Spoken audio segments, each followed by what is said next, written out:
So I've been here for, over 6 weeks now, and I've noticed that there are a few similarities with Malaysia and the UK.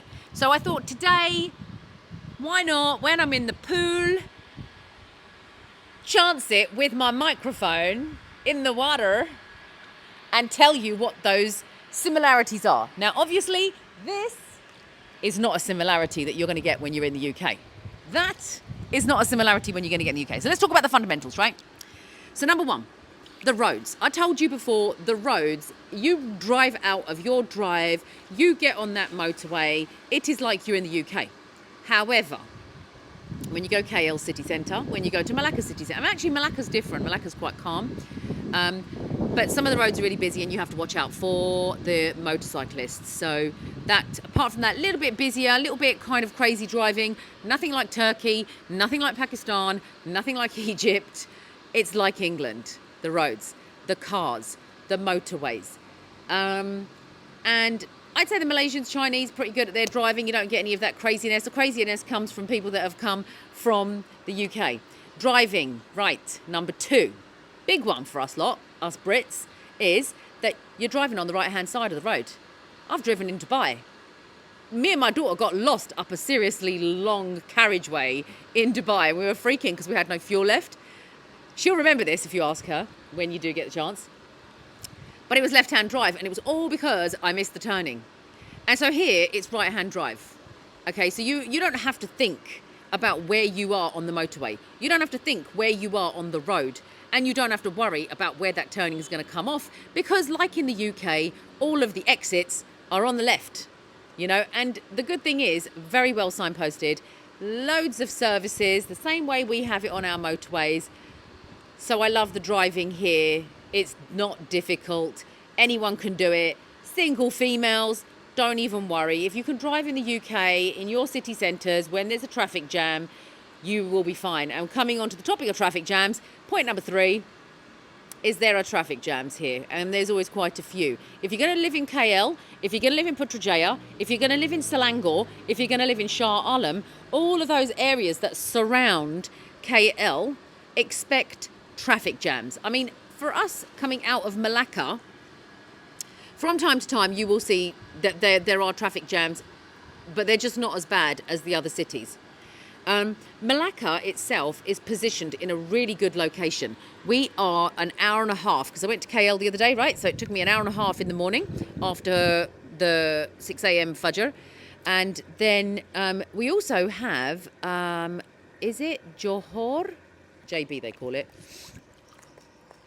We also have within, I think, an hour and a half, JB as an area, which is another city not far from us here. Anyway, so we've done point 1, point 2, point 3 is the driving.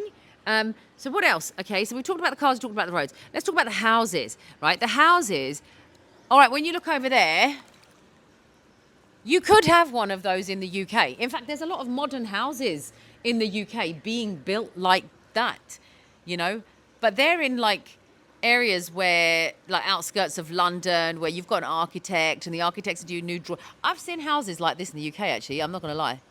However, houses in Malaysia, usual pitched roofs.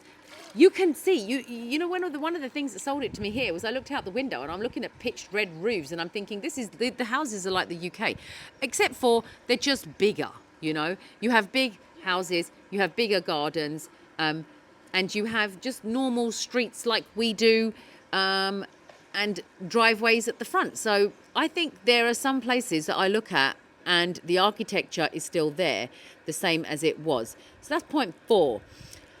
What else? Similarities. Okay, supermarkets.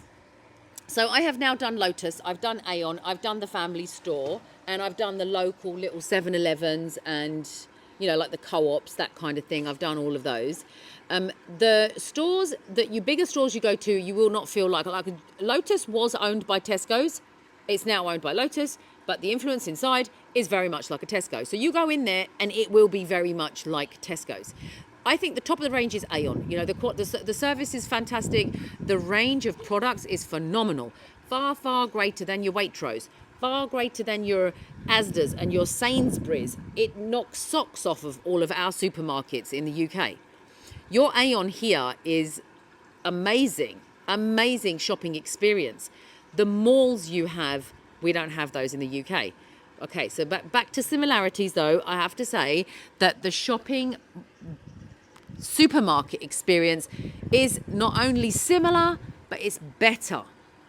What else have we got? Let's go on to education, shall we? Because so many of you are asking about Hira and what I'm doing about her education. And I haven't quite decided yet whether we're going to stick to homeschooling or whether I'm going to put her into a school.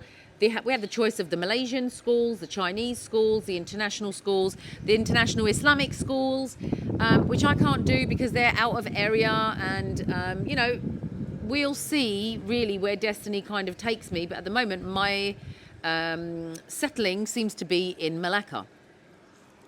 So at the moment, I'm thinking I'm going to carry on homeschooling her. However, it is like the education standard is what is important to people.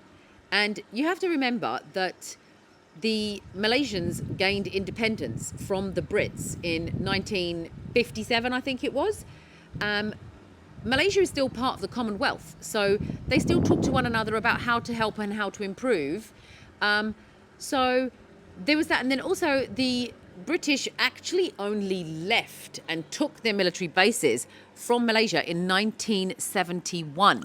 That is not that long ago. So you can imagine the years of influence the Brits had on this country.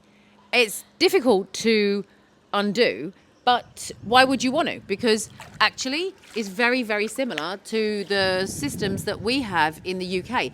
Their policies are similar to the ones that we have in the UK, like the government, right? In the UK, you have your parliamentary elections and a government is formed and you'll have a prime minister.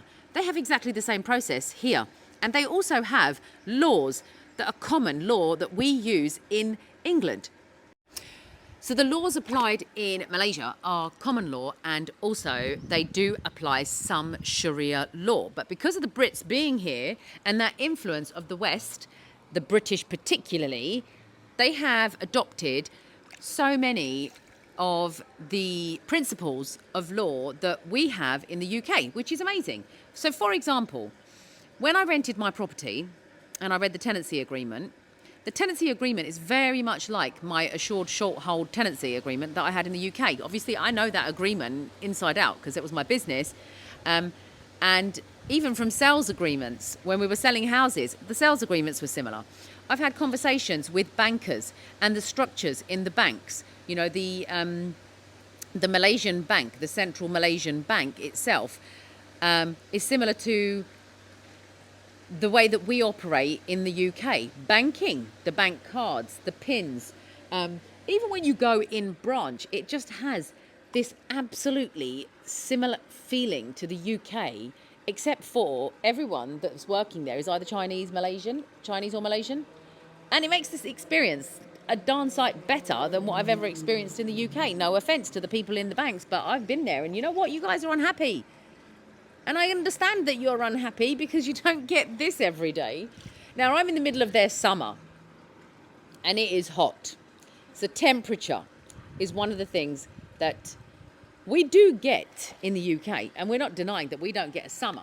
But the summer in the UK is like, the heat is so unbearable. Like I'm out right now. It is about 1:30 midday. I've just done a great swim that normally, like my fitness level's improving, let's just say. So I've had a fantastic swim, but this is bearable. I'm wearing black, you know, I'm out. All right, I'm in a pool and I'm dipping, but still, it's still bearable. You know, all of it is bearable. And this is just like, it's just beautiful. So I think that would hit all of the similarities that I have found whilst being here now in Malaysia. And the chances are I might find some more. But as I start to dig and delve, I no doubt will find other things. Like I'm yet to explore the taxation. And I'm going to do a whole video on taxation, guys, because whether you plan to live here temporarily or live here permanently, things like tax, your income, your employment law, I believe, is very similar to the UK as well. there's a lot of fairness, and that is not, you know, when a country was run for such a long time by the British, you cannot be surprised that the framework that they've set up is still going to be there. All of that presence is still here. And it's just so easy as a British person to slot straight in. But the difference is that because we come from an Asian culture, we still enjoy all of that cultural experience that we have, the growth. You know how we grew up with culture? It would be lifeless if we were to go somewhere and not maintain our culture. And that is so possible here. So as a British Pakistani person living in Malaysia, not only will you get the best of the UK, but you will get the best of Asia as well in one place. And that is why I will do my absolute best to spend as much time as I can here. That is all from me today. But if you've enjoyed and benefited from anything that I've shared with you in my video, please do share, like, and subscribe to my channel.